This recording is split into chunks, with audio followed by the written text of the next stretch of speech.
Halo CSku, hari ini kita berada di Desa Prajin. Sejarah Desa Prajin, Kecamatan Banyuasin 1, Kabupaten Banyuasin.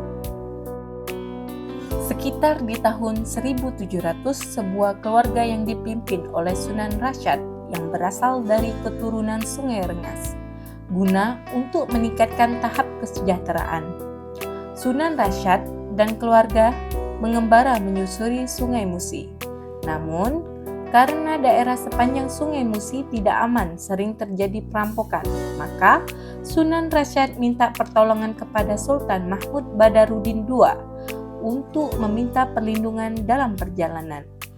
Sultan Mahmud Badarudin II atau Sunan Palembang memberikan pertolongan kepada Sunan Rasyad dengan mengutus anak buahnya bernama Midun ikut serta dalam perjalanan.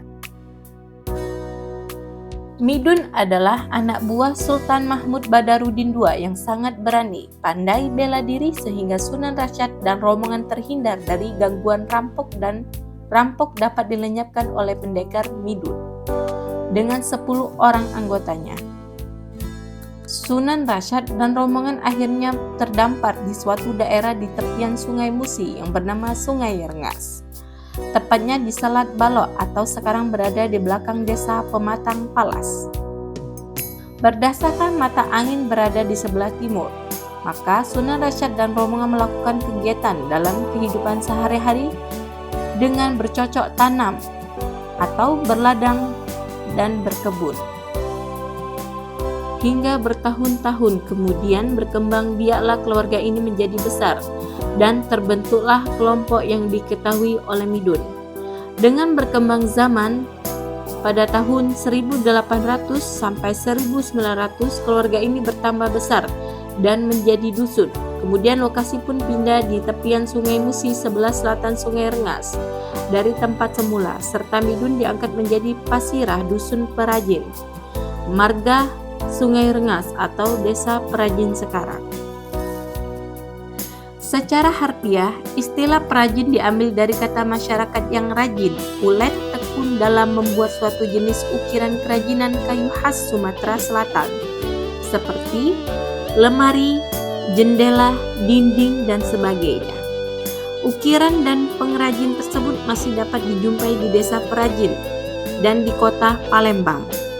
Dengan demikian, masyarakat Desa Prajin termasuk warga masyarakat tertua di kawasan Banyuasin 1. Banyak juga wilayah Desa Prajin kini dimekarkan seperti Desa Merah Mata, Desa Pematang Palas, Desa Duren Ijo, dan sebagainya.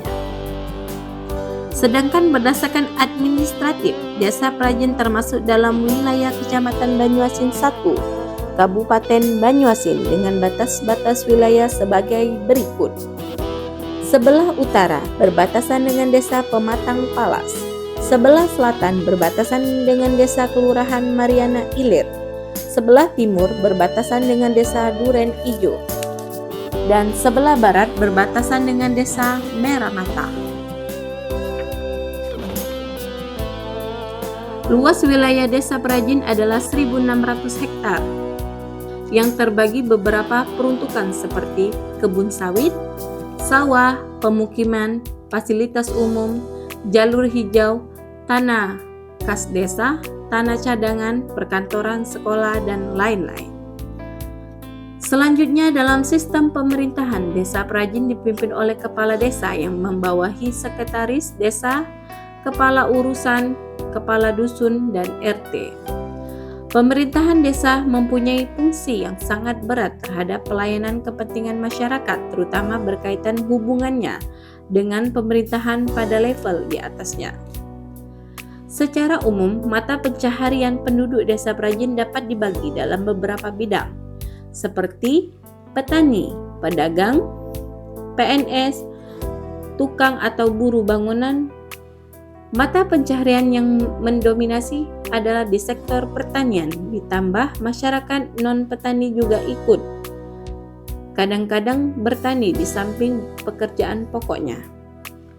Masyarakat Desa Prajin mayoritas beragama Islam.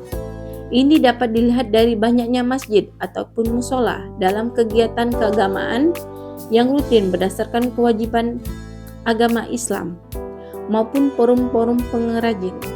Mayoritas beragama Islam itu sendiri dilatar belakangi oleh beberapa faktor, antara lain daerah asal, leluhur, serta keluarga.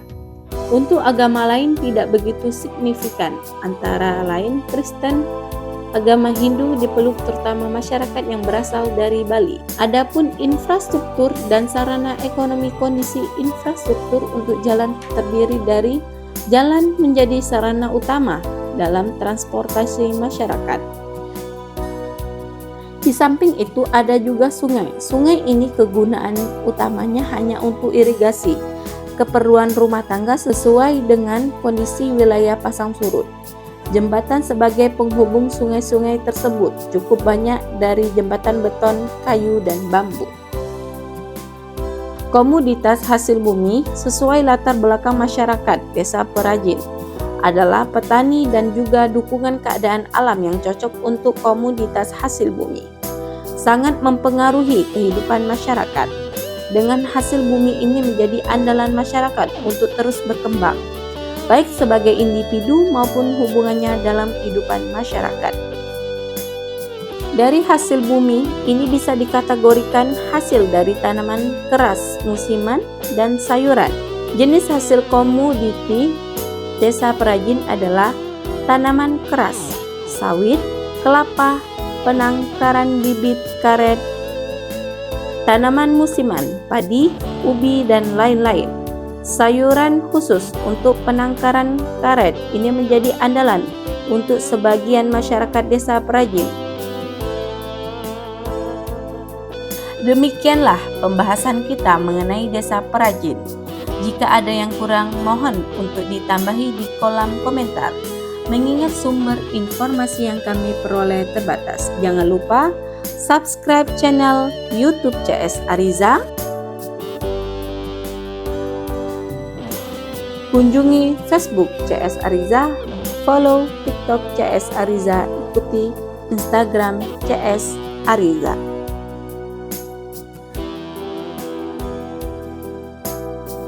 Sekian dan terima kasih.